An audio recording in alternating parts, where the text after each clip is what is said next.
Governor വലിയ പ്രശ്നവുമായി ഇവിടെ കേരളത്തിൽ നിൽക്കുമ്പോൾ അവരാദരിച്ചു കൊണ്ടുപോയി എന്ന് മാത്രമല്ല, ഇടതുപക്ഷത്തോടുള്ളൊരു പ്രതികാര മനോഭാവത്തോടു കൂടിയിട്ടാണ് അവർ ഇടുക്കിയിൽ പ്രവർത്തിച്ചത്. കച്ചവടക്കാർ, വ്യാപാരി, വ്യവസായികൾ അവരുടെ നിലപാടിനെ സംബന്ധിച്ച് ആലോചിക്കണം. ഒരു രാഷ്ട്രീയ പ്രസ്ഥാനത്തിൻ്റെ ഭാഗമായി, ഇടതുപക്ഷ വിരുദ്ധ പ്രസ്ഥാനത്തിൻ്റെ ഭാഗമായി ഒരിക്കലും കച്ചവടക്കാർ മാറരുത്. കച്ചവടക്കാരുടെ താല്പര്യ സംരക്ഷണത്തിന് വേണ്ടി എല്ലാ കാലത്തും പ്രവർത്തിച്ചിട്ടുള്ളത് ഇടതുപക്ഷമാണ്. ആ നിലപാട് സ്വീകരിക്കേണ്ടതാണ്. മുഖ്യമന്ത്രിയുടെ മകളുടെ കമ്പനിക്കെതിരായിട്ട് ആരോഗ്യ റിപ്പോർട്ട് വന്നു. അതിൻ്റെ മുകളിൽ ഇപ്പോൾ ED കേന്ദ്ര ഏജൻസികൾക്ക് അന്വേഷണത്തിനുള്ള വഴി തുറന്നിരിക്കുക. അതിൻ്റെ മുകളിൽ ഒത്തുതീർപ്പുണ്ടാവുന്നതാണ് കോൺഗ്രസ് പറയുന്നത്. BJP CPM കോൺഗ്രസ് എന്തും പറയുന്നൊരു പാർട്ടിയായി മാറിക്കഴിഞ്ഞിരിക്കുകയാണ്. ആ VD സതീശനൊന്നും ഒരു വകതിരിവ് തന്നെ ഇല്ല. അതുകൊണ്ട് അവർ പറയുന്നതിന് ഇനി നല്ലത് മറുപടി പറയാതിരിക്കലാണ്. അതുകൊണ്ട് അവരുടെ ഉന്നയിക്കുന്ന പ്രശ്നങ്ങൾക്ക് യഥാർത്ഥത്തിൽ മറുപടി ഇല്ല. ഗുരുതരമായ ചില ആരോപണങ്ങളുണ്ട്. ഇപ്പോൾ CMR കമ്പനിയെ പരോക്ഷമായി നിയന്ത്രിച്ചിരുന്നത് മുഖ്യമന്ത്രി പിണറായി വിജയനായിരുന്നു എന്നാണ് ഈ റിപ്പോർട്ടിൽ പറയുന്നത്. അതൊരു ഗുരുതരമായ ആരോപണമല്ലേ? നിങ്ങൾക്ക് മുഖ്യമന്ത്രിയെ കളങ്കപ്പെടുത്താൻ ഒരു വഴിയും കിട്ടിയില്ല. ഇപ്പോഴെന്താ പറയുന്നത്? KSIDC കേരള ഗവൺമെൻറ്റിൻ്റെ സ്ഥാപനമാണ്. ഇവിടെ എത്ര സ്ഥാപനങ്ങളുണ്ട്? പഞ്ചായത്തുകളില്ലേ? സഹകരണ സ്ഥാപനങ്ങളില്ലേ? ഇവിടെ ഏതെങ്കിലും ഒരു സഹകരണ സ്ഥാപനത്തിൽ ഒരു അഴിമതി നടന്നാൽ അതിന് ഉത്തരവാദി മുഖ്യമന്ത്രിയാണ്. KSIDC കേരള ഗവൺമെൻറ്റിൻ്റെ കീഴിൽ പ്രവർത്തിക്കുന്ന, വ്യവസായ വകുപ്പിന് കീഴിൽ പ്രവർത്തിക്കുന്ന ഒരു വലിയ സ്ഥാപനമാണ്. ആ സ്ഥാപനത്തിൻ്റെ പ്രവർത്തനത്തിൽ എന്താ മുഖ്യമന്ത്രിക്കുള്ള പങ്ക്?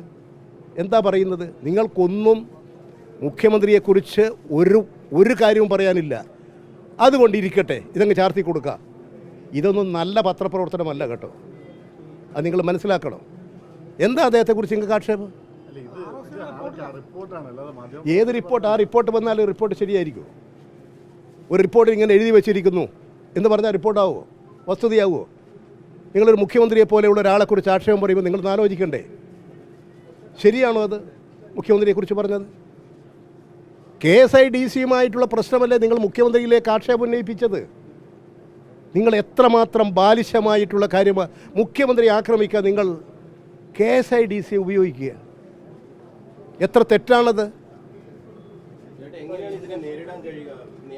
ജനങ്ങൾ ഇതെല്ലാം മനസ്സിലാക്കുന്നുണ്ട്. നേരിടുക എന്ന് പറഞ്ഞാൽ ജനങ്ങൾ മനസ്സിലാക്കും. ജനങ്ങൾ മനസ്സിലാക്കി നല്ലതുപോലെ പ്രതികരിക്കും. ഈ ആക്രമണത്തെ ജനങ്ങൾ പ്രതിരോധിച്ചുകൊള്ളൂ. ഇൻകം ടാക്സ് റിപ്പോർട്ട് വന്ന സമയത്ത് വീണ വിജയനെ ഇക്കാര്യങ്ങൾ വിശദീകരിക്കാൻ കഴിഞ്ഞില്ല, അവരുടെ വാദം കേട്ടില്ല എന്നാണ് CPM അതിനെ ന്യായീകരിച്ചത്. CPM ഉള്ള കാര്യം പറഞ്ഞു എന്ന് മാത്രമേ ഉള്ളൂ. വേറെ ഒരു കാര്യം CPM പറഞ്ഞിട്ടില്ല. നിങ്ങൾക്കൊന്നും പറയാനില്ല. നിങ്ങൾ ഈ ഇത്തരത്തിലൊരു മുഖ്യമന്ത്രിയെക്കുറിച്ച് നിങ്ങൾ പറയുന്നത് ഓർമ്മിച്ചോ? എന്ത് അടിസ്ഥാനത്തിലാണ് നിങ്ങൾ പറഞ്ഞത്? KSIDC മാത്രമാണ്. എത്ര സ്ഥാപനമുണ്ട്? ഞാൻ KSIDC നയിച്ച ഒരാളാണ്. ഞാൻ വ്യവസായ മന്ത്രിയായിരുന്നു. എൻ്റെ കീഴിലുണ്ടായിരുന്ന സ്ഥാപനമാണത്. ആ സ്ഥാപനത്തെക്കുറിച്ച് എല്ലാ കാര്യവും എനിക്കറിയാം. പിന്നെ നിങ്ങൾ എന്ത് അടിസ്ഥാനത്തിലാണ് മുഖ്യമന്ത്രിയുടെ മേലെ ചാർത്തി കൊടുത്തത്? RAC പറയുന്നതെല്ലാം സത്യമായിരിക്കണമെന്നുണ്ടോ? ഞാൻ ചോദിക്കുന്ന RAC പറയുന്ന ഇങ്ങനെ ഒരു പേര് നിങ്ങളതിൽ വസ്തുതയുണ്ടോ എന്ന് പരിശോധിക്കുക. നിങ്ങൾ വാർത്ത കൊടുക്കും അതല്ലേ?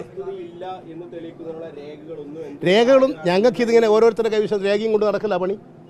എന്തും വിളിച്ചു പറയുക, ഒരു രേഖയും കൊണ്ട് നടക്കുക. ഇതാണോ ധരിച്ചു വെച്ചിരിക്കുന്നത്? അതിലെന്താ സംശയം? നിങ്ങൾക്ക് തന്നെ. ഞാനതാ പറഞ്ഞ, കേരളത്തിൻ്റെ മുഖ്യമന്ത്രിയെക്കുറിച്ച് നിങ്ങളൊരു ആശയം ഉന്നയിക്കുമ്പോൾ എന്തെങ്കിലും 1% വസ്തുത വേണ്ടേ?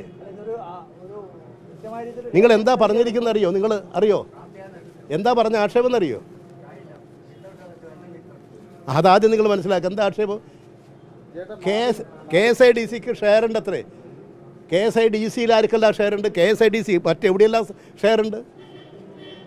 വ്യവസായ വകുപ്പിൻ്റെ കീഴിൽ കുറേ സ്ഥാപനങ്ങൾ നമ്മുടെ സ്വകാര്യ മേഖലയിലുള്ളവരുമായി ജോയിൻറ്റ് വെഞ്ചർ പർപ്പസാണ്, സംയുക്ത സംരംഭമാണ്. ഈ കേരളത്തിലെ തന്നെ വലിയ വിദേശ വ്യാപാരം വിദേശത്തുള്ള പ്രവാസികൾ, പിന്നെ വൻ വ്യാപാരികൾ, അവർ ഇൻവെസ്റ്റേഴ്സ് ഉണ്ട്. അവരുമായിട്ടുള്ള വ്യാപാരങ്ങളുണ്ട്. അങ്ങനെ ഒരു പൊതുമേഖലാ സ്ഥാപനം ഒരു അവരുടെ നിയമവ്യവസ്ഥക്കനുസരിച്ചൊരു ഷെയർ എടുത്തു. അത് മുഖ്യമന്ത്രിയാണ് അതിൻ്റെ ആൾ. ഞാൻ പറയും, ഇവിടുത്തെ സഹകരണ സംഘത്തിൽ നിങ്ങൾ ലോൺ വാങ്ങിയിട്ട് കൊടുത്തില്ല, അതിന് ഉത്തരവാദി മുഖ്യമന്ത്രിയാവുമോ? സഹകരണ സംഘം ഗവൺമെൻറ്റിൻ്റെ കീഴിലല്ലേ? ഇവിടുത്തെ എത്രമാത്രം സഹകരണ സംഘങ്ങളുണ്ട്? അതുകൊണ്ട് എന്തെങ്കിലും പറയുക, അദ്ദേഹത്തെ നിങ്ങൾക്ക് ഒരു തരത്തിലും ആക്ഷേപിക്കാൻ കഴിയുന്നില്ല. അപ്പോൾ കണ്ടുപിടിച്ചൊരു വിദ്യ. നിങ്ങളിവിടെ ആരെല്ലാം എന്തെല്ലാം കമ്പനികൾ നടത്തുന്നുണ്ട്? എക്സാലോജിക്ക് എന്താ? എക്സാലോജിക്കിൻ്റെ കാര്യം അവർ കൃത്യമായി കാര്യങ്ങളെല്ലാം നിർവഹിച്ചിട്ടുണ്ട്, കാര്യങ്ങൾ നടത്തുന്നുണ്ട്. അതിൻ്റെ കാര്യങ്ങൾ നടക്കട്ടെ. അതിന് ഗവൺമെൻറ് എന്നാ നിങ്ങളതിന് മുഖ്യമന്ത്രിനെ എന്തിനാ അതിനെ ലിങ്ക് ചെയ്യുന്നത്? ഞാൻ ചോദിക്കട്ടെ, മുഖ്യമന്ത്രിക്ക് നേരെ എന്ത് ആക്ഷേപമാണ്? CPM ന്യായീകരിച്ചിട്ടില്ലല്ലോ. CPM ഉള്ള കാര്യം പറഞ്ഞു. ഞാൻ ചോദിക്കുന്നത്, ഒരു പെൺകുട്ടിക്ക് ജീവിക്കാൻ നിങ്ങൾ സമ്മതിക്കില്ലേ? നിങ്ങൾ എത്ര കാലമായി വേട്ടയാടാൻ തുടങ്ങിയിട്ട്? ഇവിടെ ആരൊക്കെ വ്യാപാരങ്ങളും വ്യവസായങ്ങളും കച്ചവടം നടത്തുന്നുണ്ട്? എത്ര സ്ത്രീകൾ കച്ചവടം വ്യാപാരം നടത്തുന്നുണ്ട്? IT മേഖലയിൽ എത്ര പെൺകുട്ടികൾ വർക്ക് ചെയ്യുന്നുണ്ട്? ഇതൊരു പെൺകുട്ടി IT മേഖലയിൽ പ്രഗത്ഭയാണ്, ഒരു സംരംഭം ആരംഭിക്കുന്നു. അത് നടത്തി ജീവിക്കാൻ സമ്മതിക്കില്ല എന്നാണോ? വേട്ടയാടുകയാണോ? ഒരു സ്ത്രീത്വത്തെയാണ് വേട്ടയാടുന്നത്. ഒരു സ്ത്രീയാണ് വേട്ടയാടുന്നത്, ഒരു പെൺകുട്ടിയാണ് വേട്ടയാടുന്നത്. നിങ്ങൾ എന്ത് പറഞ്ഞിട്ട് എന്താ അവർ ചെയ്യുക? തെറ്റുണ്ടെങ്കിൽ തെറ്റുള്ളവർ കണ്ടുപിടിക്കട്ടെ, നടപടി സ്വീകരിക്കട്ടെ. എന്ത് മാധ്യമം? ഏത് മാധ്യമമാണ് കണ്ടെത്തിയത്? ഒരു ഏജൻസിയും കണ്ടെത്തിയിട്ടില്ല, ഒരു മാധ്യമവും കണ്ടെത്തിയിട്ടില്ല, ഒരു തെറ്റും കാണുന്നില്ല. ഈ ആർക്കെങ്കിലും വേണ്ടി, UDF-നും BJP-ക്കും വേണ്ടി അവർ പ്രചരിപ്പിക്കുന്ന കാര്യങ്ങൾ ഏറ്റുപിടിച്ച് പറയാനൊന്നും ഞങ്ങളില്ല. അതുകൊണ്ട് ഞങ്ങൾ വസ്തുതാപരമായ കാര്യങ്ങളാണ് പറയുന്നത്.